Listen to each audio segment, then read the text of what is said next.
Joining us now to break down the morning's news, and there's a lot of it, is the longtime mayor of New York City, Rudy Giuliani. Mr. Mayor, great to see you this morning. Very nice to see you. So I want to ask you about this because of Hillary Clinton in hiding. No one's seen her, except for celebrities who are shelling out tens of thousands of dollars to fork over for these big dinners and so forth. I'm going to play the contrarian on this. I think it's a brilliant strategy on her part. She hates talking to the press. We in the press have our feelings hurt because we can't talk to her. She continues to rake in millions of dollars and run all these TV spots in Arizona. Is this a smart strategy for her? Well, I think it's her only strategy. It's her only strategy because she can't answer very, very difficult questions. So there's no upside. And number two, she doesn't really have a program she's going to lay out for America that takes us in a different direction. And 65–70% of the American people believe we're going in the wrong direction. So long as she remains slightly ahead or even, I think she's going to play hide the ball. Well, she's going to play prevent defense. Now, I always get annoyed when my football team plays prevent defense because that's usually when the other team comes from behind and beats you. Right. And it's not a very noble strategy. I mean. And I think she's dying by 1,000 cuts. And she doesn't realize it. I think she's bleeding to death. The email stories and the Clinton Foundation stories and the State Department pay-for-play stories would have destroyed a candidate who gets less protection from the press. But I think your football analogy is apt because it's the fourth quarter. We only have a few weeks till early voting. Yeah, but Donald Trump has caught up in most of the polls to either ahead, even, or within the margin of error in enough of the battleground states so that he can win. National poll, Los Angeles Times, he's ahead by 3. A couple of the national polls are very, very tight. And this is with him having spent virtually no money and her spending about $200 million on the air, and his ads just started, 4 days ago. Right. So she's eventually, I think, going to get drawn out because eventually I think he's going to take a lead. And she's going to get drawn out, and she's going to have to answer. For example, I read the entire FBI report twice. For some reason, they printed it in a little print. Yeah, I noticed. And they put it out late on a Friday afternoon. Yes, they did. Yeah, it was hard to read, wasn't it? Very. I know. But worth it. Really worth it, and I underlined it. And I've read probably 5,000 FBI 302s, 10,000 in my life as a prosecutor. When she says that she didn't know that it was confidential information, because at the beginning of the paragraph there was a C, a capital C. Is she kidding? Well, she goes on to say... Because she thought it was in alphabetical order. Now, if I were cross-examining, I would say, well, did you ever see an A or a B or a D? Well, that's a good point. But then she said, but I had a brain injury, so I was incapable of remembering. We have only 2 answers to why she doesn't know, why the Secretary of State of the United States doesn't know that a C in front of a paragraph means confidential information. 1, she's stupid, or 2, she's lying. Or possibly 3, her brain injury has made her incompetent. I don't know. I happen to think it's the middle one, but I cannot believe that we had a Secretary of State who doesn't know that if you put a C in front of a paragraph in a sensitive document, that means confidential.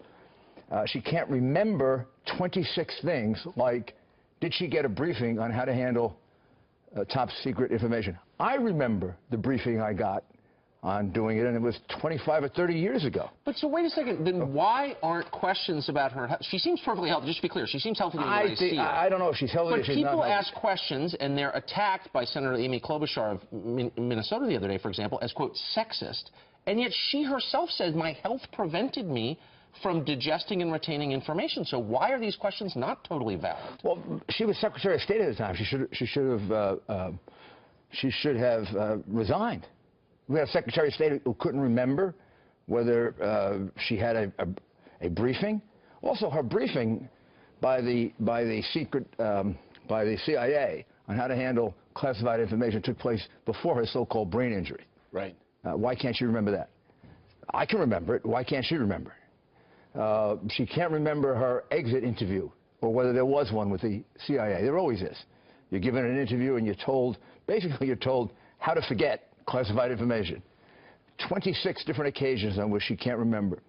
Most of them strike me more as lies than they do as things she can't remember. I think it's the liar's retreat, I can't remember, I don't recall, rather than brain injury. but that's my own personal opinion. Mr. Mayor, when you first started to react to this, you mentioned the small print and that it was just before a holiday weekend, which seems to be the timing of this. Are you questioning the credibility of the FBI's investigation? Good question. It's very strange. A number of these things have been put out on holiday weekends. The interview of her was rushed. When I read it, there are numerous follow-up questions, like that C.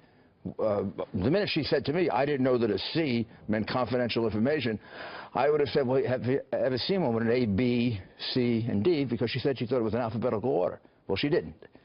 And then I would have said, well, you know, what's wrong with you? If you didn't know, if you didn't know the basics of classified information, how could you possibly have been our Secretary of State? And how can you possibly be our president? She lied completely about having turned over all her emails. She didn't turn over thousands of emails. We're not talking about 3 or 4. We're talking about thousands. She lied completely about the fact that the emails she didn't turn over, she said they didn't contain any confidential or classified information. They're filled with confidential and classified information, including 68 separate documents that are so secret they can't even be revealed now. But to Anna's question, if these are massive memory lapses, which I don't think she is massively brain damaged. But if the FBI, I do think she's a massive liar. If the FBI is trying to minimize the effect of those lies, as Anna just asked you, doesn't that mean the system itself, the justice system, is corrupt at a high level, and that's bad? Well, I think you read that, and as I wrote in an op-ed piece, having prosecuted or supervised prosecuted 5,000 cases, you can't not prosecute her. I mean, that report yells out for a prosecution. I mean, she violated so many laws, obstruction of justice. How about destroying her smartphones using a hammer? Well, I mean, criminals do that. How about using bleach bit? These are the things. These are all the things that in a criminal case, if you're an experienced prosecutor, these are the things you use to prove intent. Somebody threw the gun away. Right. Somebody filed the serial number off. Somebody in a white-collar case, somebody destroyed the records. Well, these are the things that Donald Trump has been talking about while Hillary Clinton is not doing press conferences. Donald Trump out in Detroit speaking to African Americans. It's amazing to listen to the liberal press sort of falling over themselves as they watch Donald Trump try to court the black vote. And he's done it a couple of times, and it seems like the liberal press can't stand it. They come out of the woodwork. Yeah. They get so upset about it. Like, how dare you come in here and talk to black voters? Sure, we own this vote. I mean, you know, we own this vote. And the reality is they've been criticizing Republicans for 40 years for not reaching out. So you can't win. If you don't reach out, you're a racist. And if you do reach out, you're a racist. The reality is, and here's why I think the speech was so important and historic in many ways. Donald Trump went to the African-American community with what I call our solutions. Conservative solutions, which is what I did in New York. And I'd like to compare New York to Detroit. When I took over New York in 1994, we had 1.1 million people on welfare. When I left, it was 500,000 people. We had 10.5% unemployment. When I left, we had 5% unemployment. And we had approximately, per capita, the same kind of murders they have in Chicago. And we went down to something like 500. We reduced it by 65%. And I utilized all conservative principles. I didn't increase welfare. I didn't increase food stamps. I didn't increase dependency. I made people on welfare work. I incentivized my welfare workers to find work. And I said to people in the poor communities of New York City, which are not all minority, I'm going to restore for you the ladder to success in America, which is a good job and a good education. If I give you those two things, now it's up to you to succeed. And what you've been deprived of by the Democratic Party and the Democratic leadership in all these cities is both a good education, rotten school systems, and Hillary can't move on that because the teachers union owns her. Of course, right. And no jobs because you're taxing so high, nobody has room to build or grow. While you're here, can I ask you some fashion advice? We have a picture of you in a hat, a new hat. Oh, yeah, great. A similar hat to Donald Trump's hat, but it says, what does it say? And what does it mean? It says, make Mexico great also. And the idea of that was that when we went to Mexico to meet with the president, we had, the Trump campaign had 40 hats made up like that. And we were going to give them 20, we were going to keep 20. Well, they took 38 of them, and we only had 2 left. Did the president of Mexico take one? Oh, yes, yeah, he took one. Did he wear it? I don't know if he wore it, but he took it, and then all his staff would grab it in the bag and take them. And the whole idea of that is we can do this in a cooperative way with Mexico. The reality is we have an illegal immigration problem coming over the border from Mexico. They have an illegal immigration problem on their southern border from Guatemala, Honduras, and El Salvador. Almost as bad, if not worse than ours. Some of those people that come from those countries stay in Mexico. Some of those are coming across the border with us.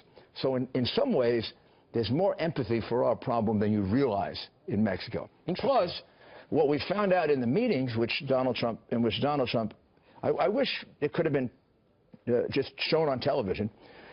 His understanding of trade is really terrific. And what we both realized is we have a common problem, China. Our imbalance with Mexico is one thing. Our imbalance with China is dramatic. Of course. Their imbalance with China is about like ours.